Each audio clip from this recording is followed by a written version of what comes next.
Pick a Side Tuesday. And I got my boy Marshawn Powers with me, and also Willie Epteen Jr. is going to be joining us in a little bit. But we got a lot to talk about. There's a lot going on right now in the city with the Cleveland Browns. So normally during football season, we open up with them anyway. But right now, it's a little bit terrible what's going on out in Berea. What's going out in Berea is today was a trade day in the NFL, so trading deadline. And pretty much a lot that was being thrown in the air was LeBron going to, excuse me, not LeBron, but was OBJ going to go, or was OBJ going to stay? Was OBJ going to be released? Could they find any trade partners? And something happened earlier this morning, and OBJ's father, Odell Beckham Sr., retweeted a video from YouTube that had instances of when OBJ was open and Baker did not get him the ball. I mean, this is like a film session in which, they were both circled in these videos, and you can see that Baker just didn't throw Odell the ball, and he was open, and if he did throw it, which was very rare, he missed him. He threw it behind him. He threw it in front of him where he couldn't get it. It just was a bad throw. So that video went down, and to say that it's been a bad day for the Cleveland Browns is almost an understatement. And I'm pretty sure that Baker Mayfield was mad. So the trade deadline came and went, 4 p.m. Nothing happened. So OBJ is still part of the team. But right now, I'm hearing that it is not good out in Berea. You got a lot of players mad. You got a locker room divided, and you got some people on Baker's side. You got people on OBJ's side, and also in the city of Cleveland, you have people divided as well. You have the different sides that you're going to take. And, one thing is Baker can do nothing wrong in this town. So it's very interesting how this is played off. You almost want to say that this is something that could be, down racial demographics as well, kind of something I noticed, but that's a whole nother conversation for a whole nother time. But not only, so tomorrow, Baker will be speaking with the media, and also Kevin Stefanski. What we talked about on yesterday's show was how Baker, how Kevin Stefanski is always saying, well, I gotta do better. I gotta do better. It's on me. I got to do better. I call him Mr. I got to do better, because that's all he says. He has taken accountability for not incorporating Odell Beckham into the game plan better. And one of the things that I've always said is that Kevin Stefanski calls the plays. So when Kevin Stefanski is out there calling plays, he determines whether or not Baker gets involved, whether or not OBJ gets involved. So Kevin Stefanski is going to be the one that's going to make that determination if it does happen. He's the one who's calling plays. So he doesn't have an offensive coordinator calling the plays, which is one of the things that can help. Hey, Marshawn, how you doing? What's up, Rachel? Oh, hold on one second. We doing good. Sorry, I got to get this up. All right. Now the audience can hear you. What's going on, man? Man, I'm good. I had some time to, sleep, rewatch the game, gather my thoughts. You know how overreaction Monday is. We all panic. We all don't understand what's going on with the team. But now that I have some time to think, man, I need all my Browns fans to come to this fireside chat with me. I got a lot of things to say today about the team that some may not like. If you don't like, if you follow me on Twitter, unfollow me. But I'm speaking the real today. I'm tired of sugarcoating stuff about my team, the team that I love. I'm coming to speak the real today about the Browns. Speak the real. So Odell Beckham is still here. He was not moved. So how do you feel about that? Let's be real, Rachel. If you was the general manager of the Browns right now, and you said I got Odell Beckham essentially for sale, what could you get for him? A 7th round pick, a 6th round pick. You ain't gonna get nothing of value. You're not gonna get anything that the Broncos got for Von Miller, a 2nd and a 3rd round pick. You're not gonna get anything of value. So I feel like the Browns and Odell Beckham, at least for the the 2021 season are stuck in a marriage. It's a relationship. It's a bad relationship. It's a toxic relationship that we both are stuck in that we can't get out of until possibly the end of the year. I mean, it all started with, Odell throwing fits a few years ago to now, big Odell Senior is, and it's crazy because I seen the video that he reposted. I saw the video like yesterday evening, right after I got off of her in the huddle. The video was already on YouTube. I had already watched it, Prior to to him see. sending it out. Yeah. The video been posted for at least a day or two now. This ain't no new video, so I had already seen it. But when Odell Senior sent it out, it just kind of, oh man, they kind of put the city of Cleveland, the Browns, Cuyahoga County, all of us in a whirlwind that we didn't want to be in right now. So, do you think they had somebody create that video so it could be sent out? No, but I do think they Somebody they had camp LeBron created that video. James. I don't think they had somebody to create that video, but what I do think they had LeBron James, Damian Lillard, Marcus Stroman, Oh, this Damian guy and Lillard that did a tweet guy. too. Oh, today I think Odell's camp has something to do. What LeBron James not even a real Browns fan. When do LeBron ever get in Browns business? He don't know if he a Cowboys fan, a Yankees fan, Cavaliers fan, Lakers fan. He don't know who he's a fan of. But when you got LeBron in your business, especially a part of a city that, I'm gonna be real. I'm being real today. I'm being real today.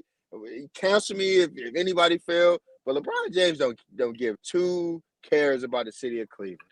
All he cares about is Akron, Ohio. And for him to speak about the Cleveland business that you don't have anything to deal with, come on now. LeBron was involved by Odell. Odell and LeBron is like sardines and crackers. Has to be. Yeah, if you said that video was brand new, though, I think that somebody from their camp created that video. You think so? I think so, I wouldn't yes. Because I wouldn't I'm be pretty sure the surprised. whole, huh? I wouldn't be surprised. Yeah, I'm pretty sure this whole thing was orchestrated by Odell Beckham. Unfortunately, he is miserable. That locker room is in disarray, and this Browns team, they had some glitter thrown on them a little bit last year by making the playoffs, but it's the same old Browns. Everything in Berea, it's a little crazy out there right now, and it's the same. Yeah. It's the usual, and Baker really isn't, Baker's very polarizing, and I've already said that. Either you love him or you hate him.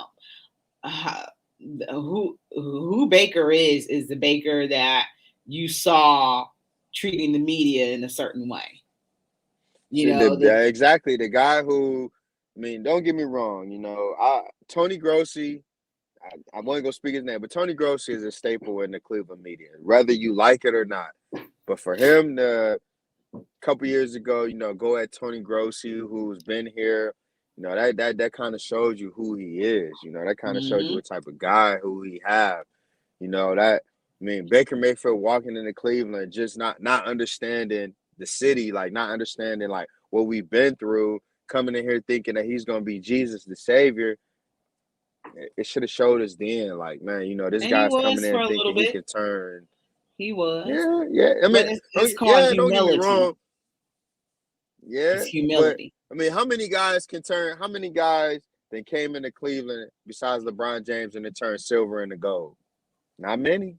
No, not many. Especially for the Browns. Ain't too many people that came into the Browns and turned silver into gold. They turned us from good to bad.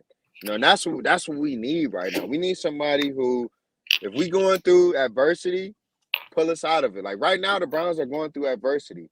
If you really want this $35-40 million contract, can you pull us out of it? That's my question for Kevin Stefanski. That's my question for Baker Mayfield. That's my question for Odell Beckham Jr., Senior, the third. I don't care who else is out there. Right now, the Browns is in adversity. The past 20 years, whenever we went to adversity, we laid down. We let it go. Can y'all bring us out of this? Can y'all bring us out of this dark cloud, this mini dark cloud that we're going through right now? Willie, what you giggling about? What I miss? We were just talking about how Dale is Oh, still oh, hey, here. listen, big bro can't talk about anything right now. It's oh my, hey, it's a whirlwind going on in Vegas right now. So Oh big bro got to yeah. come in here humble today. Oh Big Man, bro to yeah. come in here humble with the grand black on. that Yeah, y'all that's ain't. that's a little different though situation. We're talking about a tragedy, and somebody losing their life. So let's not make light of that at all. By the way, how y'all doing today? Good. How are you? It's a lot going on today, man. A lot going on here Yeah, in no, it CLE. is. It is. It It is. is a lot going on, and George B says he's asking for thoughts on Henry Ruggs III and that ill-fated events that transpired this morning. Look, We I've been gonna on get to top. that. Yeah, well, okay, cool. But I came in on the tail end of y'all's conversation, and I can only assume that you were talking about the Browns and what we have been texting back and forth about all day. Yeah, before you begin, Willie, Absolutely. let's just give our thoughts and prayers to George, who is texting us from the hospital right now. So, Oh, George, hopefully he'll get out soon. But George is a little under the weather, so prayers going up for him to get out that hospital soon, and we appreciate his support even when he is down at the hospital. wow, yes, sir. Our You got number it. one supporter, Joy. Hey, yeah. Our number one supporter, man. I gotta give special prayers to George. George, you in my prayers. If you need anything, if you're in Cleveland, if you just need Marshawn to come talk some Browns to come laugh with you, man, just let us know, man. We'll come check you out. George is definitely our number one supporter. Yes. You know what today kind of remind me of, because I called it Willie Pick a Side Tuesday. Whose side you on? It kind of remind me of Deshaun Stevenson and LeBron, when LeBron had Jay-Z cop that song, Shake That Monkey, Blow the Whistle or whatever, because they was beefing during the playoffs. So that's what it kind of Yeah, reminded me yeah. of. They'll having this dad send that video out. I think if it's a new video, somebody from that camp crafted that video, and then dad retweeted that video. So I think it's all been Mm-hmm. part of an orchestrated effort to try to entice the Browns to do something at the trade deadline, and it did not work. Supposedly, a possible trade partner was going to be New Orleans, but it fell through because New Orleans just didn't have anything good enough to throw the Browns' way. But I'm like, why would Odell want to go there when they don't know what they're gonna do at quarterback? So, you Yeah, know, they got a better head coach in New Orleans though. Exactly. If you're yeah. not giving us Michael Thomas, yeah. Ooh. But here's the thing: if you're not giving the Browns Michael Thomas, I'm hanging the phone up. What could you get from Odell outside? Maybe Marshawn Lattimore, a defensive player. Listen. I want the big dog. I want Marcus. I mean not Marcus. I want Michael Thomas. If you ain't giving me Michael Thomas, hang the So phone up. Baker You can't ain't even never get fucking him the talk to ball either. Hmm. Baker can't get the ball to Odell. He sure enough ain't gonna be able to get it to Michael Thomas. my Yeah, But I yeah, mean, Willie, go ahead, sir. sheesh. I was just gonna say that I don't even think Michael Thomas could be a good fit. Not at Who all. is a good fit at this point? I don't think he would. I gotta see what Damian Lillard said. I missed I that. don't know. I don't Wait. know. I mean, here's my big issue. Here's my big issue, with this whole fiasco going on that kind of teased me off. A few years ago, a fellow UMD alum, Stephon Diggs, had the same problem with the same coach about the same issue. Yeah. He can't create an offense that allows your star receiver to be your star receiver.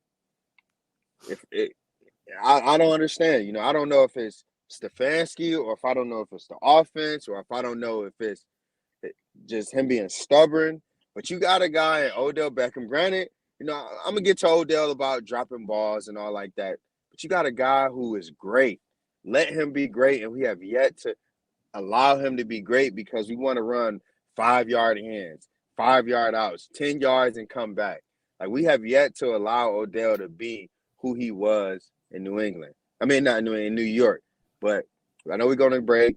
I got something to speak about Odell when we get back.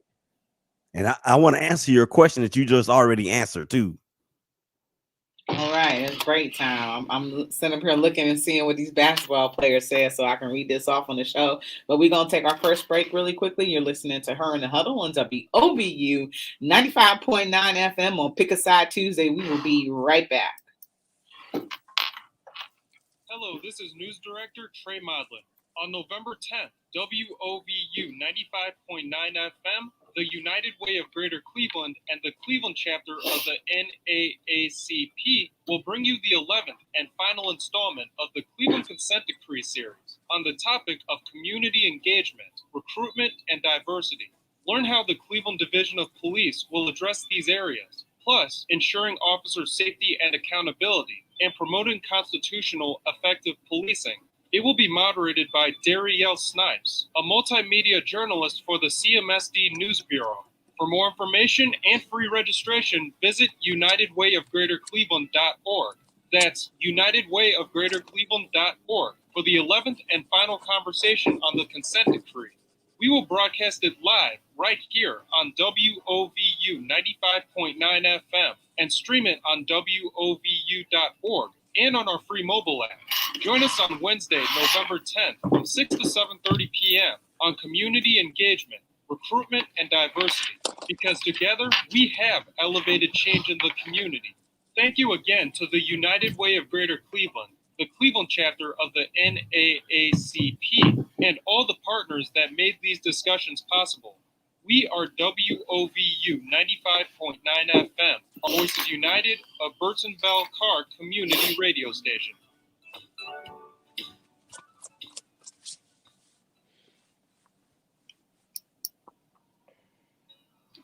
Welcome back to Her in the Huddle with Rachel Hill, the First Lady of Sports. All right, welcome back to Her in the Huddle on WOVU and 95.9 FM. Remember, you can always give us a call at 216-271-0959. If you want to talk to us and join the conversation, you can join the conversation via StreamYard. We will read out whatever you say on StreamYard, so you can watch us on Facebook as well. You can download that WOVU app so you can take us with you on the go. And then also you can get at us online at WOVU.org. So today has been a very interesting day for the Cleveland Browns, who it was just a practice day. It wasn't even a day in which there was a game, but I call this Pick a Side Tuesday because it is Baker versus OBJ, and somebody almost had put a boxing poster on ESPN today of their heads looking at each other, and it's just a really bad situation out there in Berea right now, and I don't know where this team is going. I don't think that they're going to win on Sunday either. And we called Sunday. Willie, did you call Sunday a must-win game? Sunday is a must-win game. They're not going to win. Yeah, Sunday is a must-win game. Primarily because of what happened against Pittsburgh this past Sunday. Yeah, absolutely. Absolutely. Not so much have they been able to put that thing together and win it, but hey, man, it's looking very, very bleak up there for you guys, and I kind of like it, but I kind of don't. Why do you like it? Hey, if Willie like it, I love it. Why do you like it, Willie? I mean, I can't say that I like it. I'm saddened, really. I really am sad because I thought this team, and I'm not saying that, this is going to be the falling off the cliff, but I will say this in terms of Baker Mayfield and OBJ. The wide receiver is never going to win a beef like this. Never going to win a beef like this. And I'm pretty sure that he, being OBJ, is pretty sure that they know that he's on his way out of town. They know he's not coming back next year. He's going to be probably one of the top 7 prize free agents ever when the season ends. And that's just what that is. And I agree. I hate to say it, because of the simple fact I went out and spent my hard-earned money on a jersey of this guy, but it just hasn't worked. It just hasn't worked. Fanatics, I need that insurance so that next year I can get that jersey of whomever Browns, maybe, Marshawn, I might be the next Browns player. I need that jersey. But And you I mean, can. it hasn't worked. What and I can't sit here and be like, oh, it's all Baker's fault because right now we got Baker Mayfield's wife versus OBJ's dad. Yeah. That right now that's like bleaching ammonia. That's not gonna work for the team right now. We need a resolution right now. But I mean, at the end of the day, if we being honest, it just hasn't worked. I mean, I would love to see the one hand catches, the acrobatic catches, but it just hasn't worked between OBJ and Baker. And you want to know who's the casualty at war behind all of this? Jarvis Landry. Jarvis Landry got to deal with that's my quarterback versus that's my best friend. Mm-hmm. So man, at the end of the day, it's a toxic situation. It's an ex-girlfriend coming into your life when you're doing great, and you really trying to get rid of her, but she don't want to go anywhere. It's hard right now. It's bleeding onto the team. It's bleeding onto the other receivers. I'm not sure. If anything's gonna be greater. Like I this is the first time in all season where I feel like the Browns have no hope. Like I honestly expect Cincinnati to dog walk us, like A-Town stump us, C-Town stump us. I honestly don't. I have faith into the Browns all year, but right now, until something changes, until I see an explosive offense, until I see a quarterback that can have a connection with one receiver, I'm not asking you to have connections with everybody. But have a connection with somebody that's not Njoku or Hooper. I don't have any faith right now. I ain't never lost faith in the Browns in about 5 years, but right now, I just honestly don't have no faith in a 5 team years. that We was was. 0-16 in 2016. That's because Listen, he was hoping that they would go 0-16. So that's why yes, he didn't. yes, That's why he didn't have faith because he thought they might win one game. I'm yes. like, wait a minute, hold up. Let me do the math. Carry the 1 Yes. plus 2. I mean, I honestly don't have faith for a team that, we was hand gifted the AFC North. Baltimore going through injuries. Pittsburgh having their drama. Cincinnati, we not knowing what they're not knowing what they're going on. We was handcrafted this. We hand given this division, and it was always looking. The We might be Browns being coaching. the We Browns. might be coaching the Senior Bowl this year. We might be one of the teams coaching the Senior Bowl down in Mississippi this year. Alabama. I have no faith in this team right now to get it done. Here's your hot take. Kevin Stefanski fired at the end of the year. Nah, I don't believe it. I don't believe it. Okay. Here's why. Wait. Go ahead. Okay, hold on. Kevin Stefanski and the Browns will part ways after this year. I don't believe it. Here's why. Here's the number one reason why. Kevin Stefanski got that challenge card in his left sock. Baker wasn't my quarterback. Andrew Berry has that same challenge card in his sock. Even though he was here, Baker wasn't my quarterback. I didn't draft Baker. So that gives them a getaway free card with, okay, you didn't draft this quarterback. How about we go get your quarterback, i.e. Aaron Rodgers? Because it won't be a drafted quarterback. It'll be a veteran quarterback, i.e. Deshaun Watson, i.e. Matt Ryan. I think that's the direction that Kevin Stefanski will go before he gives up and quit. You want to know why I say that? I met a guy last week that runs the camera for CBS. This guy knows any and everything about the NFL. I argued him down that Hugh Jackson wasn't as bad as he was. He said, there's one thing I know about Kevin Stefanski that I've noticed that no Browns head coach in the last 10 years have. Kevin Stefanski don't get rattled. So if this is true, and I feel like Stefanski will pull that card, ask for his quarterback, and try to run this thing again. Okay. I withdraw my take. Well, Willie, I don't think it's going to happen simply because they love him too much in this town, and I think the organization loves him as well. But it appears he's more married to his system as opposed to rehauling this and retooling this and making it effective for OBJ. Because I blame Kevin Stefanski for the majority of this, and he's the play caller. You know, you have to feed OBJ the ball. You have to feed it to him early. You have to feed it to him throughout the game. Jarvis Landry actually has the highest percentage of drops on this team at 11%, and OBJ is at 10%, even though Jarvis has more targets. If you can believe that. Jarvis Landry has the highest percentage of drops. So I can't believe it. So how is that on Stefanski then? I'm just talking about the play calling and not getting Odell involved. Here's why, Willie. Here's why I ask you. Here's why I say that it's on Stefanski. I was watching some old videos of 2 years ago when Stefanski was with the Vikings. The Vikings went 12-4. They were good.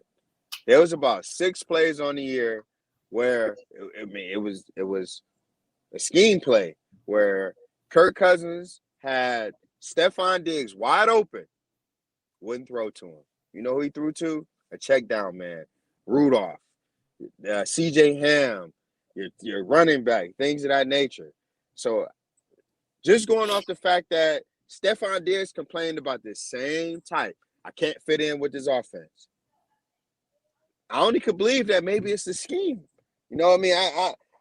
If you got Stephon Diggs, who I'm willing to say this. This is a guy who from my school. You know, I love Stephon Diggs, but at the end of the day, Stephon Diggs at his best, OBJ at his best, I'm going with OBJ.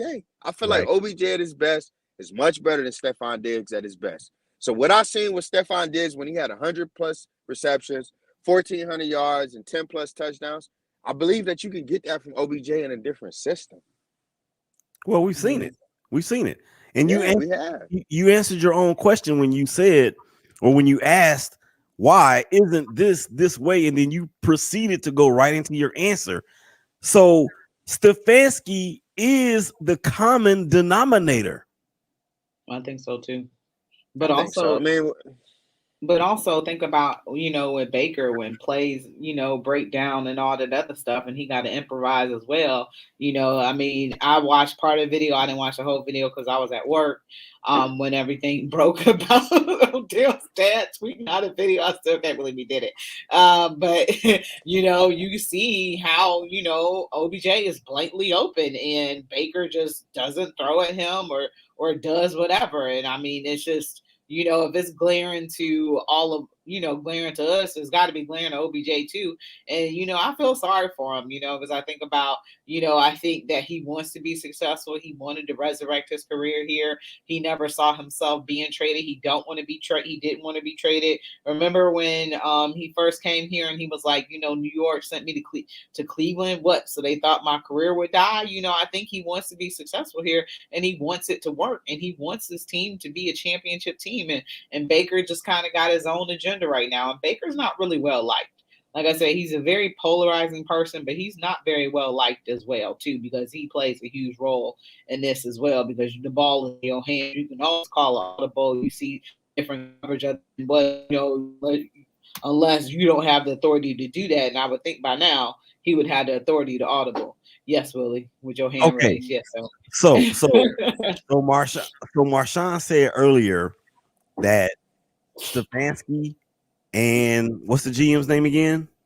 Andrew Berry. Berry, they have the get out of free, they have the challenge flag or whatever in their pocket because they're not Baker's quarterback.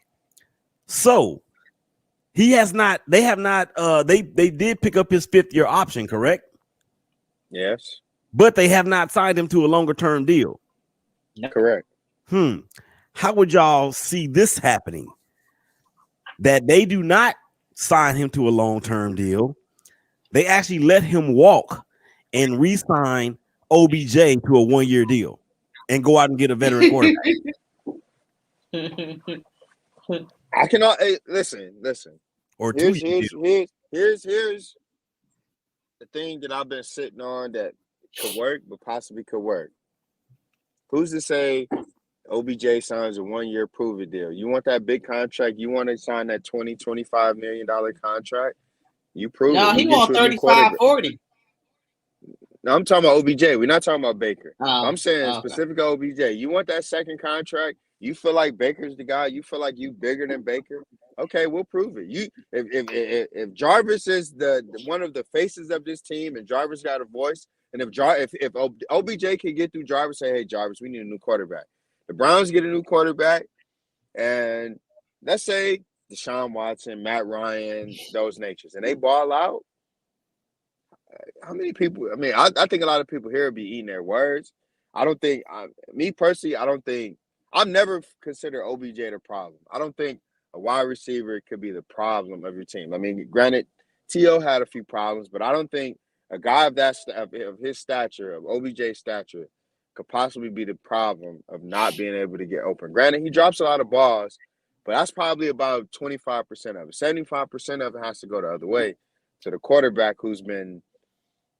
He hasn't been getting them open, Inaccurate. man. I mean, He yeah, hasn't I been mean, when you accurate. drop, like I say, I watched the video that OBJ's dad put out probably about 3-4 hours before he retweeted it.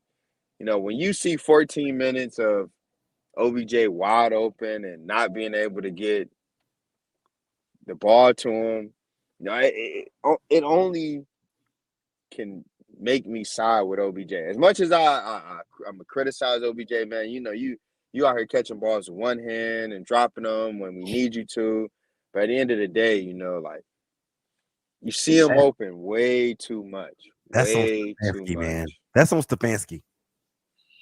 All right, guys, we're gonna get back into it. We gotta take a quick break. We're listening to Her in the Huddle on WOVU 95.9 FM.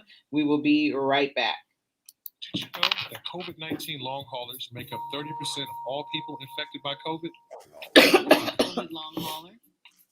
People referred to as long haulers have a condition called COVID-19 syndrome or long COVID. How do you know if you're a long hauler? Long haulers are people who have COVID-19 and have had it for weeks or even months without fully recovering. Some long haulers experience continuous symptoms, while others recover for weeks at a time and then relapse with new and or old symptoms. What are the symptoms? The most common long hauler symptoms include coughing, ongoing fatigue, body aches, joint pain, shortness of breath, loss of taste and smell, difficulty sleeping, headaches, and brain fog. For more information about long COVID, go to wovu.org. This message is brought to you by WOVU 95.9 FM, Burton Bell Carr Community Radio.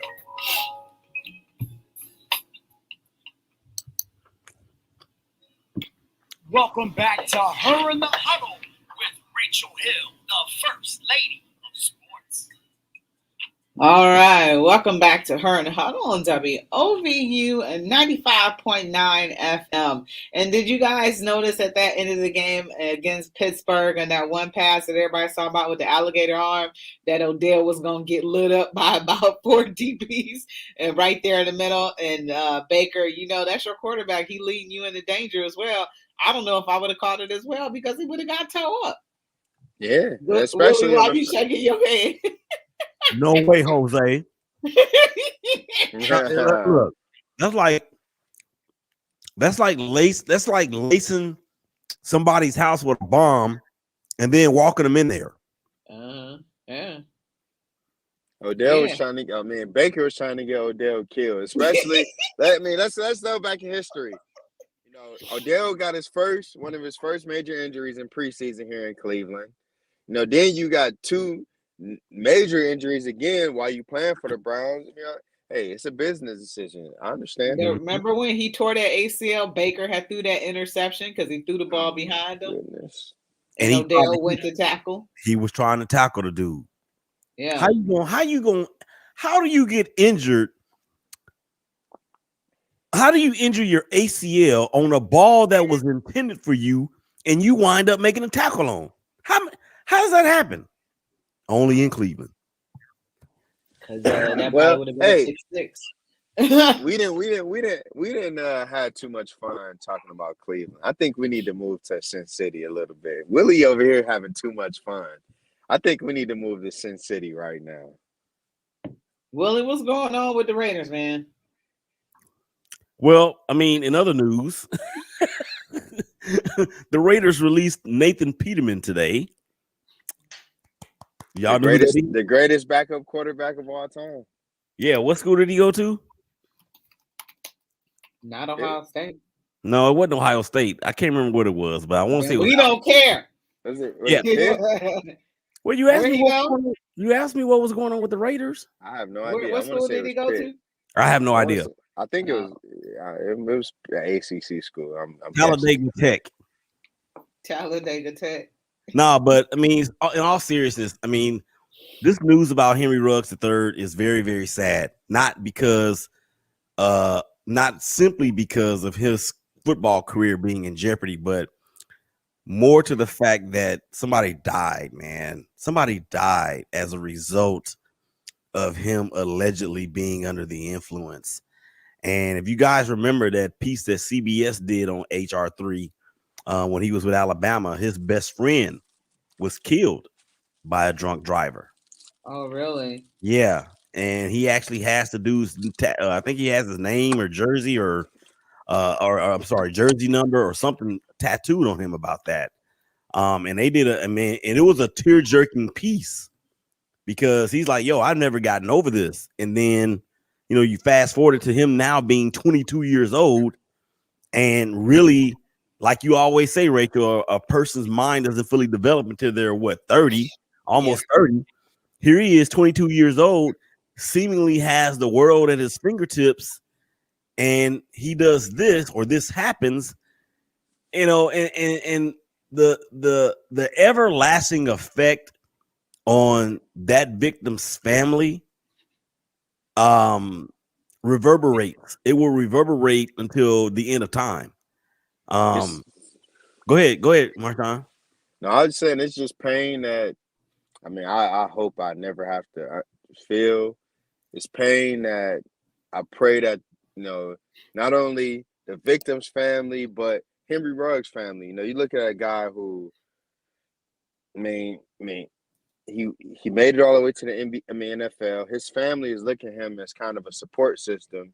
And, I mean, if we being honest, Willie, that may be gone. You know, I mean, Vegas, I tell you this, you know, I mean, this is a sidetrack story, but I remember when I was in the Navy and I was driving and a few of my friends got in trouble for drinking. I was driving, but they were drinking in the car pretty much. Mm-hmm. They got in more trouble than I did just by me being a driver, you know, so that's how I know Nevada takes anything with alcohol in a vehicle very serious, man. And, you know, I've seen a lot of guys from Alabama that he played with said, why didn't you take an Uber or Lyft?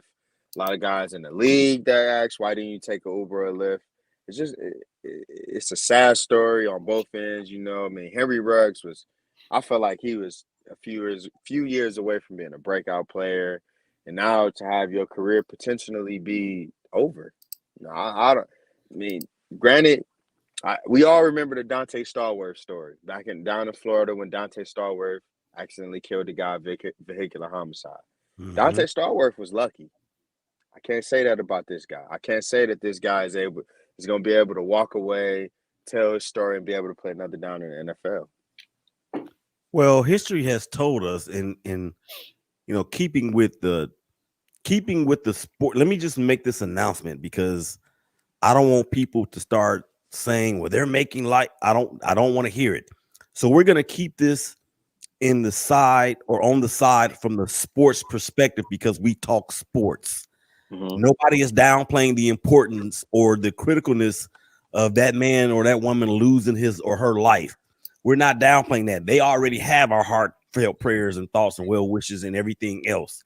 So now we're back to the football side of it in terms of the potential of what this could do for a person's career in a sport or in a profession that we talk about to make a living. So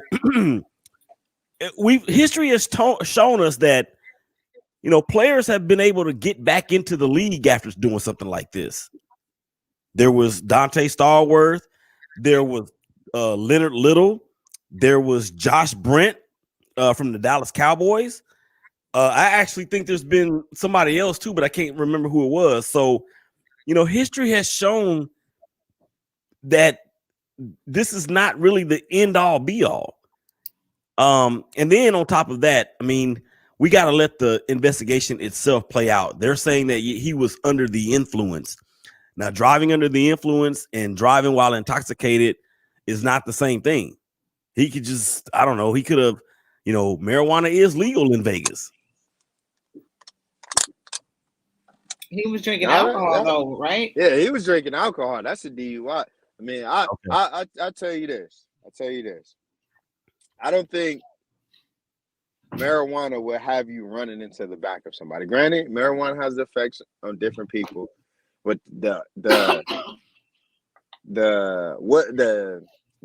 pretty much what was put out about what he did tells me that he was having a little fun last night, had a few drinks, was out racing in his Corvette. Not actually racing, but put his Corvette to the test, ran into the back of somebody. I mean, granted, I put myself out there. I've been in a few accidents, nothing nearly as serious as this. I've ran into the back of somebody not paying attention, so that honestly, that's what I believe would happen. I'm not here to criticize him. I'm not here to say, oh, he's the worst human being ever. I'm just being fair. I think that's what happened is, probably wasn't paying attention on his phone. He's 22 years old. A lot of younger people are glued to their phones, ran into the back of somebody. And unfortunately, it caused a death, which is terrible, which is really, really, really, really terrible. We don't know if Henry Ruggs could have a problem himself. Mental illness is real. We don't know, he lost a friend and he said he never got over it. So sometimes grief and trauma could cause a substance abuse issue. So it could be possible that he actually needed help because he was here for Jarvis Landry's softball game. He was here in Cleveland and he was part of that celebrity charity softball game. Because he's not from here, right? From Alabama. Him and Mac Wilson is good friends. Him and Mac Wilson is like this. Right. I know he went to Alabama, but yeah, him and Mac Wilson is really good friends to the point. I wonder. I always think about others in this situation. I always wonder, how does Mac feel about this? This is one of your good friends. I know. I mean, Willie, tell me this. If one of your good friends get into an accident like this, you're gonna feel just as bad as them. You're gonna feel terrible. Why did you do this? How did you get into this? Why you didn't call me? Exactly. Yeah. I tell you this. I go out. I get friends that call me all the time. Hey man, why you ain't call me and let me know you made it home? Why you ain't call me and let me offer you a ride home or things of that nature? So I understand how his friends feel and all of that nature, but this is a situation where you just there's really no fixing about this. I pray. I was reading some news about it that there's a possibility there's a max of 20 years if convicted. Yeah. I pray that it was an honest mistake. He doesn't get 20 years. I pray he doesn't. I know this might sound crazy. Some people may be mad at this. I pray he don't get any jail time, period. Because this wasn't a malicious intent. This wasn't anything where he went out and said, hey, I'm going to kill somebody tonight. I'm going to get drunk and run in the back of somebody. It was an honest mistake. I feel like, maybe he should go out, talk to some people, get some help, and understand that understand this can't happen again in life, period. Yeah. Very unfortunate. Yeah, we got to take a break really quick and head into our home stretch. So we'll be right back. You're listening to Her in the Huddle on WOVU and 95.9 FM. We'll be right back. Since 1997, St. Luke's Foundation has awarded millions of dollars each year to positive, impactful organizations that serve you and your community. And now it's My time boy Willie for over there, some Subway. So we're introducing Lift Every Voice, a platform created to hear directly from you. We want to know what's important to you and what's important for your community, so St. Luke's Foundation can put all these millions in all the right places. And sharing your voice is easy to do. Go to lev216.org and sign up for the Lift Every Voice email and text updates. It's completely anonymous and totally free. And your voice will impact where, why, and how St. Luke's Foundation spreads that monetary love. Head over to lev216.org and sign up now to help lift every voice in our community. This message is brought to you by St. Luke's Foundation and WOVU 95.9 FM, Our Voices United, a Burtonville Carr community radio station.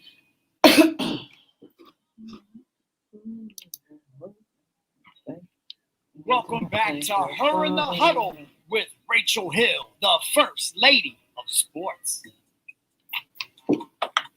All right, welcome back to Her in the Huddle on WOVU and 95.9 FM. We got 15 minutes left of our show. Time passes fast when you are having a good time.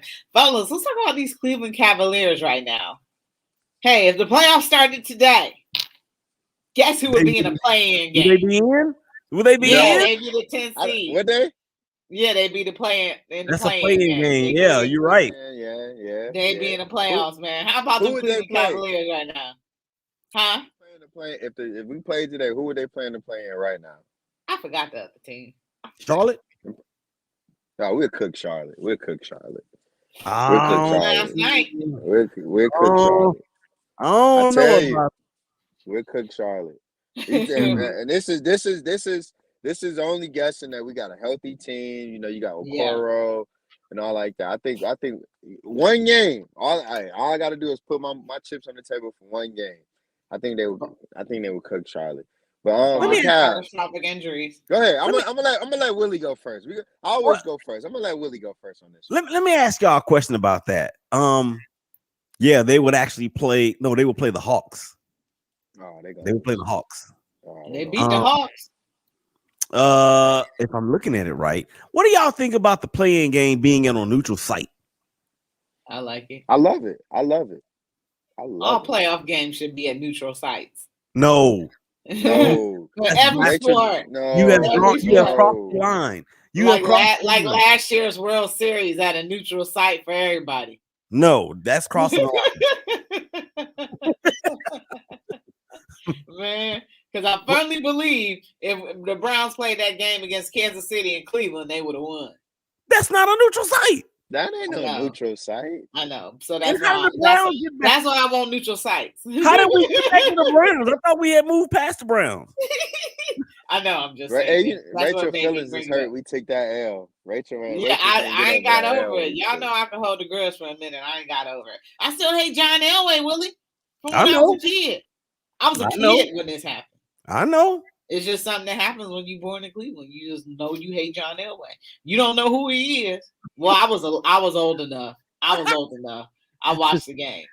But you know, these kids born now, they don't know who he is, but they know they gotta hate somebody named John Elway. As soon as the baby is born, they got a picture of John Elway in a frame with the word hate this dude on there.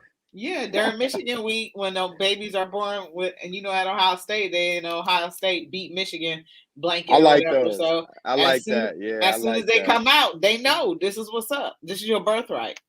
Man, let's not talk about Michigan. Yeah. No. No, man. As far as the Cavs, here's what I'll say about the Cavs.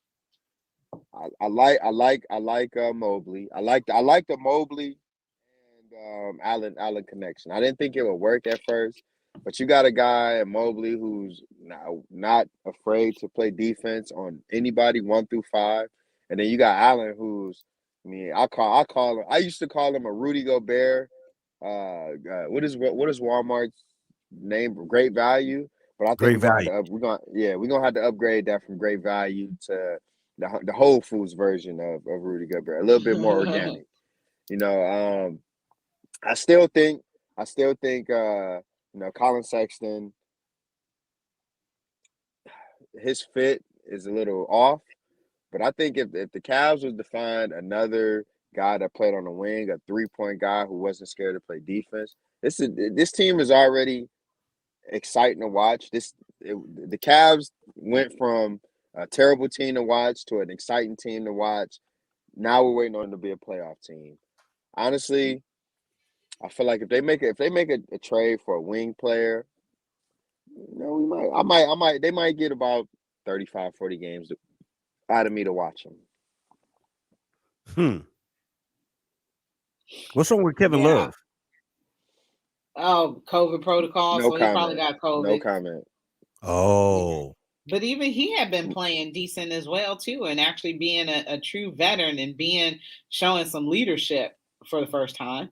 So that was impacting this team. Him and Ricky Rubio. You know, Ricky Rubio's kind of been a godsend, and he's played pretty well for this team too.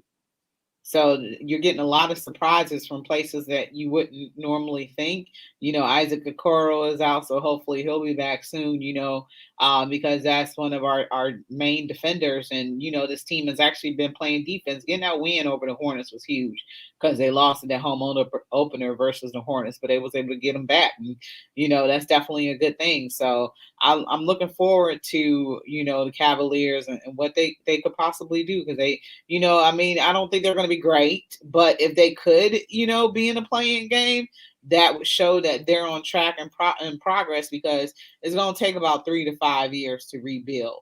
So if they make that playoff game, that shows that, hey, that's 1 year under our belt. What's the next step? Well, I like the fact that they're ahead of the world champion Milwaukee Bucks right now. What's the Bucks record? 3-4. 3-4. Oh, wow. They've lost 3 in a row. Oh wow. Yeah, they ain't got Drew Holiday and Chris Middleton. Hey, team's been finding them a little sweet. So they've been getting their head knocked. But honestly, man, I think the Cavs are in a situation more like Phoenix Suns. You got that guy with Devin Booker who was great, but you didn't have a veteran that put aside with him. I like Ricky Rubio, but I don't think Ricky Rubio is that vet that to put next to a Mobley or a Darius Garland that could say, hey, I've at least been to the playoffs. I know what it's like. Let me lead you there and help me get to that next level. I think if you get a guy, i.e. Brandon Ingram, i.e. Jeremy Grant, I'm speaking specifically wing players that have that veteran presence, I might be able to, go see the Cavs at least about 15, 20 times in person. Right now, we about down to about 1 to 5. I think Brendan. That times you gonna go see him. Yeah. Times you going to games, Marshawn. I think KD and LeBron is the only teams I want to see this year so far. That's it. I want to see. I think Brandon Ingram will be a nice fit for you guys, man. Yeah. I've been begging for him for 2 years. Yeah, I still would go with Ben Simmons. No. I think if you pick it Brandon Ingram and Ben Simmons, I'm going with Brandon Ingram. He can shoot, he can play defense, and he can handle the rock. That's a third, fourth ball handler that you got that can facilitate offense, get people open shots. The reason why I say that, when John Beilein was here, Beilein would always say, I want every one of my players to be able to shoot, pass, dribble, and defend. I respected that. That's basketball. I respected that. Everybody on the team can't do that right now. Yeah, what was I about to ask y'all? Oh, is Ben Simmons been playing for the not Phillies, but no 76ers? So get this. He's just chilling at home. So get this. He has turned down the Philadelphia 76ers offer for mental assistance. Oh man, I would have jumped on that. That dude doesn't want to be there at all. Next thing you know, he's gonna have his daddy tweet out a video. And let me ask you this though, Willie. Tell me, no, Willie is my OG, so he always can correct. I allow him to correct me when I'm wrong. If you had a guy who tells you, I don't care about what he does, I'm speaking about Embiid. You got a guy who really don't care if you're there. You got a coach who pretty much tells you, hey, I don't know if I can win with this guy.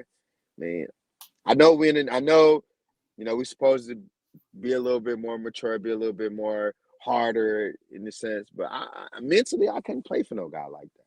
Well, could you, Willie? No, I could because he's the coach. And if he's saying that, then it must be true because he plays for him. Now, Embiid is the man on the team. He is the alpha. Right. And if he's saying these things, it's because it must be true. They see him more than his own family sees him. So they have something candid or tangible to speak on. Now, what that tells me is this. If my coach ever came to me and said, because my coach told my pops, yo, I can't win without your son. That's what my coach told my dad. So if my dad would have came to me and said, coach said that he can't win with you, that would make me want to work harder, not fold up, not blame everybody else. It would make me want to be there in the gym, not with my cell phone and my joggers. That's just me, though. No, I mean, I agree, but we're talking about a new age and era where guys who, they get you. All you gotta say is they ugly and they feelings is getting hurt, man. That's on them because they're not the only ones that's in this generation. Do you think that that person might be the only one that's gotten that said about them? No, because if it was a large percentage of the generation, or even the majority of the generation would cease to exist. That is true. Get on out of here. I'm the love doctor.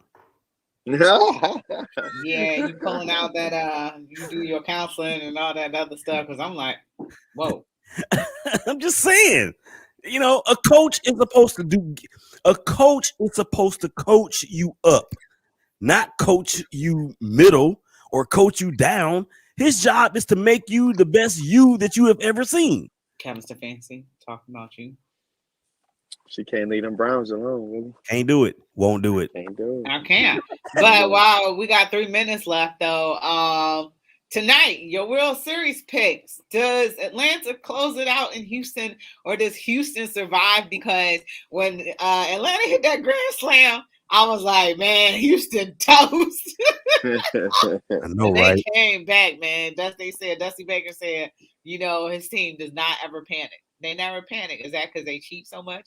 But they never panic. And you literally watched them play that game and not panic, go 4 behind. There was a couple lead changes, but at the end they sustained. So does Atlanta, get this W tonight, or do you see this series going to Game 7? 2 minutes left. Me? Yeah, you go ahead. We already done talked about this ad nauseum. I got the Braves in 7. So if to answer the question, then that means they're gonna lose tonight. Hey, I'm going with Willie. Hey, listen. H-Town is my second home. Sometimes cheaters need to cheat to win. I'm going with the Stros tonight. I picked the Stros to win in 6. They let me out. I gotta add another game. I gotta stay up for another game at midnight and watch the Stros end up. But I feel like this, man. Anytime a team goes back home, they got the home field advantage. They're the more experienced team in this situation. I'm going with the Stros in 7. I think the Astros will close it out. But 7 games. Baseball is the sport that home field advantage means the least. No, that's true. That is true. But I'm still going. Hey, I love you, Willie. Hey, you from Texas. You don't really like them. You don't really like the Astros. Rachel don't really like the Astros. I'm an outlaw on this one. I am sticking with my pick of the Houston Astros winning this World Series. It was 6. Now it's 7. I'm going to say that Atlanta going to go ahead and close it out tonight. Wouldn't that be nice? It's done. Wouldn't that be nice? Because then I'm going to have to get text messages all night. Oh, my God. I don't want Atlanta winning because they keep mentioning about the 96 World Series against the Indians. So I really don't want Atlanta winning. But, it is what it is. They're the lesser of two evils. And Willie, want to thank you so much. Marshawn, want to thank you as well. And for Rachel Hill, this is Her in the Huddle. We are out of here.